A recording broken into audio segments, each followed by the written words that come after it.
इतने सालों के बाद इस सपने को सच किया हमारे आदरणीय माननीय यशस्वी प्रधानमंत्री आदरणीय मोदी जी के और हमारे माननीय रेल मंत्री अश्विनी वैष्णव जी। हर एक जानता है कि ये चुनौतियों भरा प्रोजेक्ट रहा है, पॉलिटिकली भी और इंजीनियरिंग के हिसाब से भी।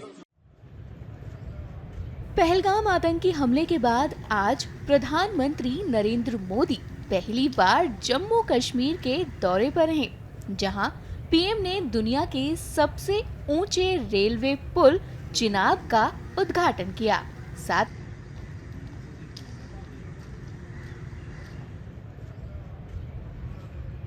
ही अब उन्होंने उधमपुर श्रीनगर बारामूला रेल लिंक परियोजना को भी हरी झंडी दिखा दी है।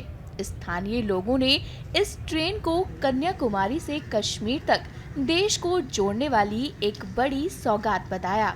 वहीं सुनिए लोको पायलट रामपाल शर्मा और जीएम इरकॉन इंटरनेशनल के जेटी अश्विनी दयाल ने क्या कहा।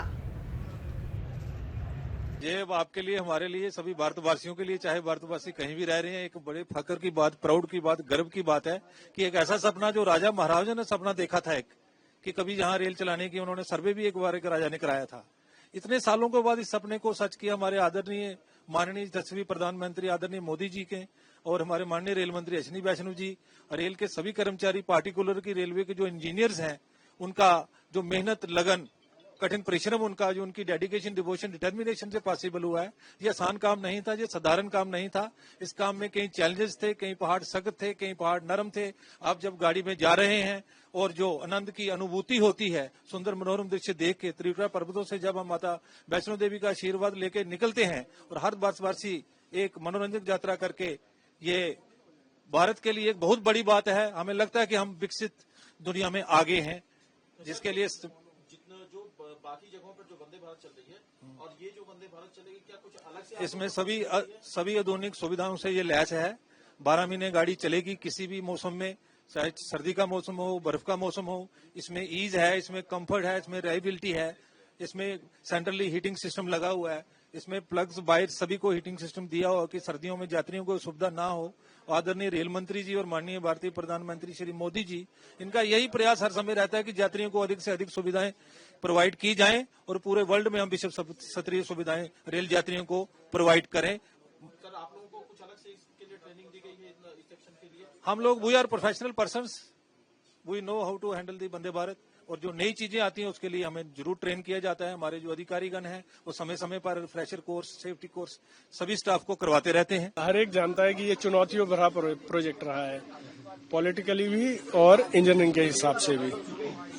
इसीलिए इसमें थोड़ा समय भी ज्यादा लगा, क्योंकि जम्मू कश्मीर का एक तो पॉलिटिकल सिनेरियो हमेशा से थोड़ा सा वैसा रहा, बट यहाँ पे जो हमारी रोड्स हैं, रोड नेटवर्क हैं, और जहाँ से इस ट्रेन को पास करना था वहाँ के लिए पूरा डेवलपमेंट करना, उन जगहों का, उन क्षेत्रों में रोड पहुँचानी, मशीनरी पहुँचानी, ये बहुत ही चैलेंजिंग रहा है। फिर इन इटसेल्फ उस रेल लाइन को अलाइन करना, वो टनल्स को खोदना, फिर उनके साथ जुड़ी और समस्याएं वो सारी पूरी करना, फिर सबसे बड़ा चैलेंज लोगों को प्रोत्साहित करना यहाँ आके काम करने के लिए। तो ये सारे इसके साथ चैलेंजेस जुड़े रहे। सर, जो दो अहम ब्रिज हैं इसमें, अंजी ब्रिज और जो चिनाब ब्रिज है, उसको जब ये प्रोजेक्ट दिया गया और ये था कि अंजी ब्रिज बनाना है और चिनाब ब्रिज बनाना है, तो उसमें कैसे ये तो कोंकण रेलवे बनाया था, तो किस तरह से प्लानिंग? देखिए, ये जो ब्रिजेस का काम किया है ये कोंकण रेलवे ने किया है, दोनों ब्रिज कोंकण ने बनाए हैं। सिर्फ जो अंजी ब्रिज है उसकी डिजाइनिंग जो है वो इरकॉन ने इनिशियली की थी, तो इसके बारे में कोंकण ज्यादा बेहतर बता सकता है आपको। बट हाँ, ये जो टोटल अलाइनमेंट जब डिजाइन हुआ था तो ये सुनिश्चित किया गया था कि इस जगह पे चिनाब ब्रिज बनेगा और इस जगह पे अंजी ब्रिज बनेगा। और जो टनल बने हैं, टनल में खासतौर से जब ट्रेन गुजरेगी, एक चुनौती रहती है कि यहाँ पर सेफ्टी का पूरा ध्यान रखा जाए, उसके लिए क्या क्या इंतजाम किए गए? देखिए, जैसे मैंने बताया कि जो लाइन क्लियर दी जाती है ट्रेन को कहीं भी चलने के लिए, आने जाने के लिए, तो वो सीसीटीवी के माध्यम से भी दी जाती है, सीसीटीवी से मॉनिटर हो रही है। और टनल्स में सारा जितना भी केबल्स यूज हुई हैं और फायर डोर्स यूज हुए हैं वो सारे फायर सेफ डोर्स हैं, तो 1000 डिग्री टेम्परेचर तक फायर को रिटार्ड कर सकते हैं, उतने टेम्परेचर को विदस्टैंड कर सकते हैं।